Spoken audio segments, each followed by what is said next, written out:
রাহি আমার স্ত্রী, ও এ বাড়ি ছেড়ে কোথাও যাবে না। রাহির অপমানে পাশে দাঁড়িয়ে মাকে যোগ্য জবাব দিল রাহুল। হ্যাঁ বন্ধুরা, আমরা এমনটাই দেখতে পাবো শুধু তোমারই জন্য ধারাবাহিকের আগামী পর্বগুলোতে। মিমা ও অনির ওষুধ মেশানো কফি খেয়ে জিয়ার পেটের অবস্থা খারাপ হয়ে যায়। জিয়া ঘন ঘন পাতলা পায়খানা করতে থাকে। তখন রাজীব বাবুর কথায় রাহি রাহুলের সাথে ডক্টরের চেম্বারে যায়। রাহি ও রাহুল দুজনের মধ্যে দুষ্টু মিষ্টি ঝগড়া, খুনসুটি, মান অভিমান চলতেই থাকে।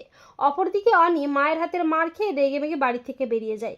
এরপর রাহি রাহুলকে নিয়ে বাড়ি ফিরে আসে। বাড়ি ফিরে এলে মিমো রাহুলকে জানিয়ে দেয় যে অনি বাড়ি ছেড়ে চলে গেছে। রাহুল বলে, মা তুমি অনির গায়ে হাত তুলেছ? তখন কনক রাহিকে দোষারোপ করে বলে, এই মেয়েটার জন্য আমার সংসারটা একেবারে তছনছ হয়ে যাচ্ছে।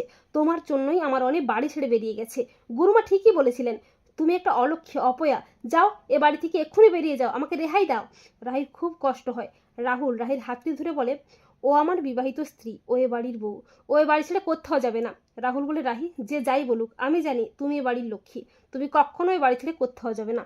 রাহি মনে মনে ভাবে, সত্যি রাহুল, সত্যি তুমি আমাকে তোমার কাছে আটকে রাখবে সারাটা জীবন?